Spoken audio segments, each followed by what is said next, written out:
Good morning, boys and girls. Welcome to a predictions video. I haven't done one for absolutely ages, so I thought I'd treat you to one as it's Friday, it's sunny, and why not? The first game of the weekend is tomorrow, 12:30. It's Swansea. They host Liverpool. Swansea, they're in free fall. They're not playing very well. They got battered by Arsenal last week at home, and I think it's going to be another very, very difficult weekend for the Swans. Liverpool, on the other hand, they got a big win at Plymouth during the week. It wasn't a great performance, but they got the job done, and I can see this being a very, very simple victory for the Reds. I'm going to go for a 3-0 victory. I just don't see how Swansea are going to be able to handle Liverpool, especially with Coutinho being back. I just think it's going to be too much for the Swans, and so 3-0 to Liverpool. That's the early kick-off, 12:30. The 3 o'clock games start off with Bournemouth. They host Watford. Watford have also hit a bit of a brick wall recently. Their form's died up, not scoring many goals, and if the rumours are true, Odion Ighalo is on his way out, I believe, to West Brom. So that's a goal scorer gone, and I just think it's going to be a very difficult day for Watford. Bournemouth, they are good at home, and I can see them winning by 2-0. So yeah, Watford doing a bit of trouble at the moment. So I'm going for a 2-0 victory for the Cherries at the Vitality Stadium. A cracking game at Selhurst Park tomorrow at 3 o'clock. Crystal Palace, they host Everton. Sam Allardyce got his first victory as Crystal Palace manager during the week against his former team Bolton in the FA Cup. It's going to be a good game. I see plenty of goals. Everton were fantastic at home to Manchester City last week. They absolutely tore them apart and won by 4-0. So it was a great performance, and I can see plenty of goals here. Benteke versus Lukaku, but I see both players getting on the score sheet. I'm going for a Desmond. I'm going for 2-2 in this one. I see plenty of goals. Both sides can't really defend, so I see plenty of goals, plenty of goal mouth action. So I'm going for 2-2 at Selhurst Park. At the Riverside, Middlesbrough, they host West Ham.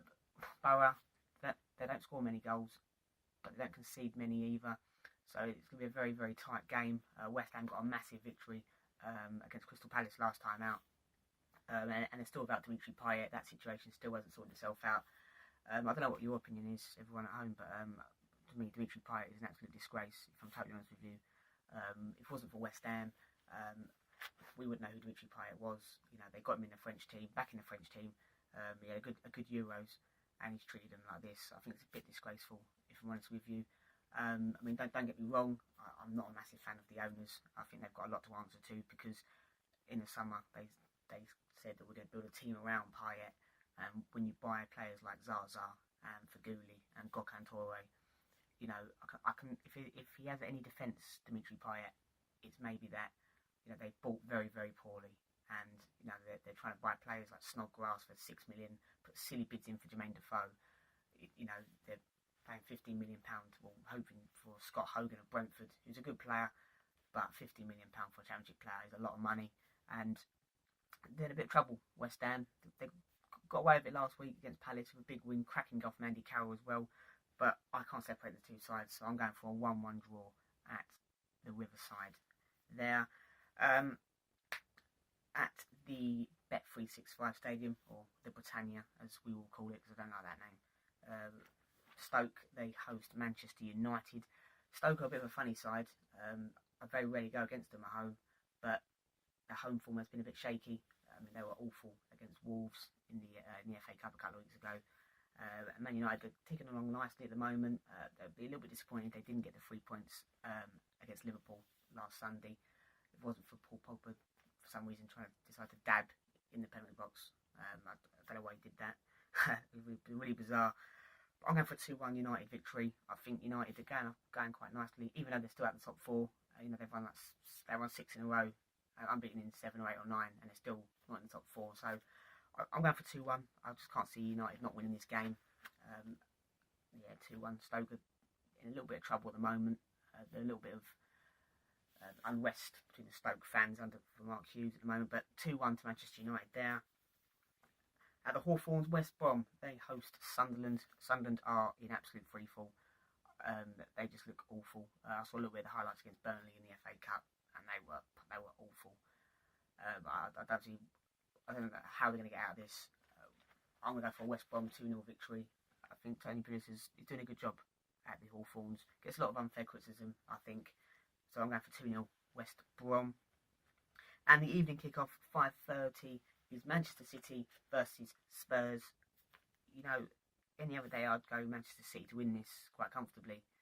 But the way Man City are playing, the way they're defending, is remarkably poor. I mean, John Stones, I see a lot of pundits still saying he's still learning the game. He's still young. He's going to be a future England captain, future England blah blah blah. You know, we're not talking about a young John Stones anymore. He's played over 100 games in the Premier League. You know, some of his defending and some of his decision making is poor. And in a way, I do feel a little bit sorry for him, because when you're playing with someone like Nicolas Otamendi, who is just absolutely atrocious, you know, you are going to make mistakes. And, you know, defensively, Manchester City, I mean, don't get me wrong, Gaël Clichy and Bacary Sagna were fantastic, have been brilliant players for both Manchester City and Arsenal, but I think they're a little bit over the hill now. And Manchester City, they spend a lot of money with attacking players and, you know, midfield and attack, but defensively they are poor. You know, when you get rid of Joe Hart and you bring in Claudio Bravo, you know, Guardiola is a great manager, but that's very, very poor. You know, yeah, you want a goalkeeper that can play with his feet, but you've got to save the ball. You know, you've got to make saves, and Claudio Bravo doesn't make many saves because he lets loads of goals in. Spurs, on the other hand, they are looking very good at the moment. I mean, they tore West Brom apart last time out. You know, they were brilliant. Harry Kane scored a hat-trick. And I'm going to go for a 2-1 Spurs victory. I can't...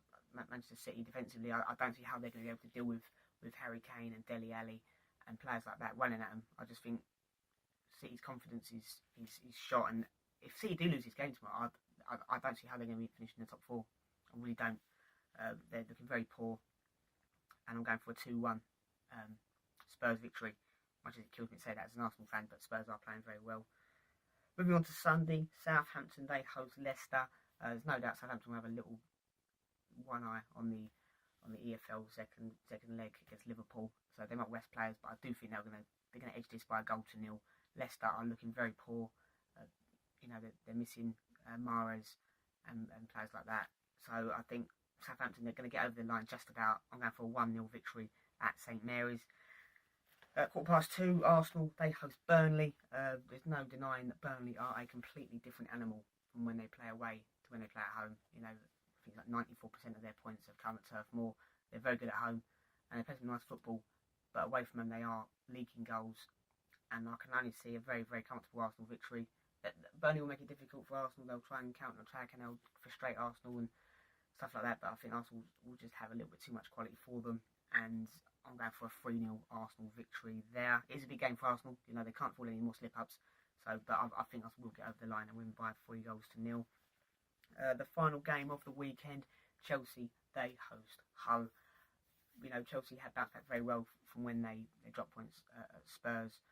They played very well against Leicester, and I just can't see anything other than the Chelsea victory. Hull will try and frustrate them, but I think Chelsea will just be far too strong for them, and I'm going for a 4-0 victory for Chelsea. So they are my predictions. What are yours? Put them in the comments below, and have a lovely weekend. Thank you very much.